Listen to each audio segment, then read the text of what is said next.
Hello, bonsoir tout le monde et bienvenue sur Deimos Crypto. Aujourd'hui on est le 9 du 2 à 22h07 et on est parti pour votre vidéo favorite, une analyse crypto de fin de soirée.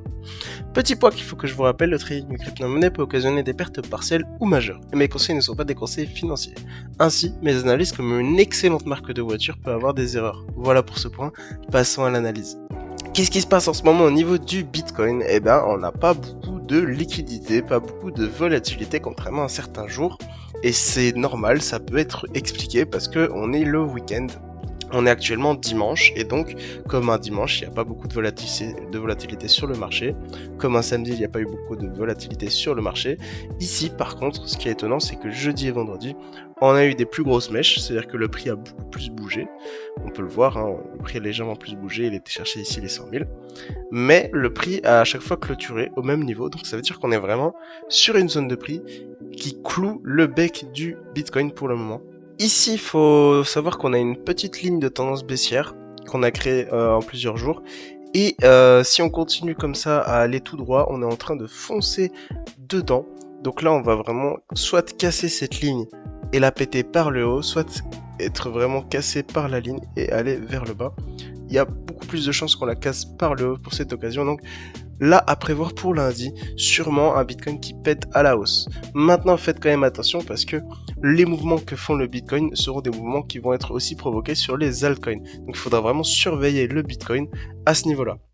Ensuite, pour ce qui est de la Bitcoin Liquidity Map, on voit qu'on est entre deux belles poches de liquidité. Comme je le rappelle à chaque fois, la liquidité agit comme un aimant sur le prix du Bitcoin.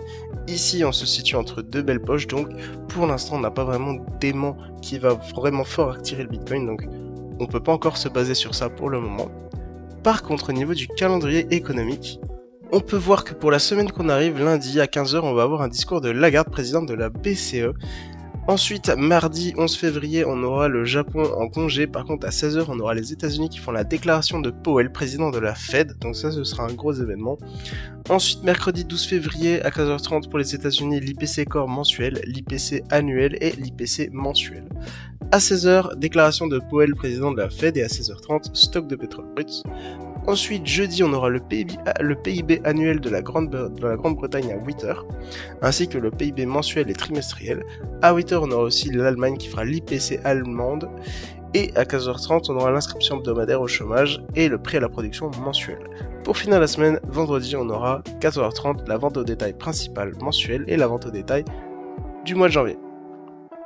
Alors, il faut savoir que le prix du Bitcoin a de plus de chances d'être volatile dans les heures que je viens de citer. Ici, les événements à surveiller seront les discours de Lagarde, présidente de la BCE, et les discours de Powell, président de la Fed. Généralement, le président de la Fed fait plus bouger le marché, donc il faudra faire attention. Toutes les heures que je viens de citer sont des heures qui feront bouger le marché, donc faites très attention.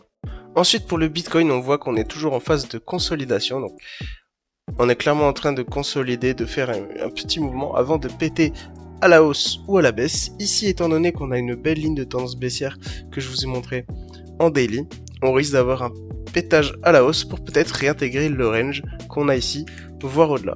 D'ailleurs, je vous avais parlé d'un possible double bottom, et ben il a été invalidé. C'est dommage, ça aurait pu être une très belle figure chartiste. Malheureusement, le double bottom ne n'est pas passé. Maintenant ici, on voit que le Bitcoin continue de se consolider et de faire un mouvement lent de range. Ici, il faut noter que les résistances que le Bitcoin devrait casser pour continuer de monter seront les 97 400, les 100 400, les 102 282, les 104 974, les 107 149, le haut du range des 106 000, le bas du range des 101 000 et l'ATH, donc les 107 856. Il faudra faire attention à toutes ces zones de prix.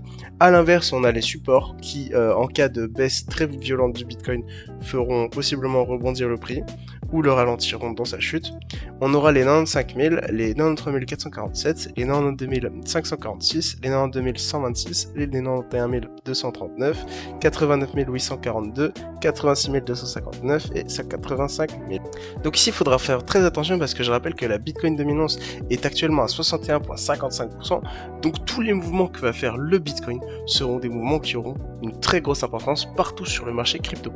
Ici, si le Bitcoin perd 5%, tous les altcoins vont en perdre une dizaine. Si le Bitcoin en gagne 5, on aura logiquement des altcoins qui vont monter très légèrement comme le Bitcoin. Maintenant, il faudra faire attention parce que le Bitcoin, quand il montera beaucoup plus que les altcoins. Et ça, c'est dû au fait que sa dominance est bien plus élevée. Donc, c'est d'ailleurs une preuve qu'on n'est toujours pas dans une null season. Il faudra vraiment faire attention à ça. Je rappelle d'ailleurs que vous pouvez trader tous ces cryptos sur BingX avec des frais réduits grâce à mon lien de parrainage dans la description. Vous avez aussi une alternative BigGet qui est beaucoup plus intéressante pour le trading. Donc vraiment, allez checker. Lâchez votre meilleur like. Abonnez-vous. C'était Demos Crypto. Ciao, ciao.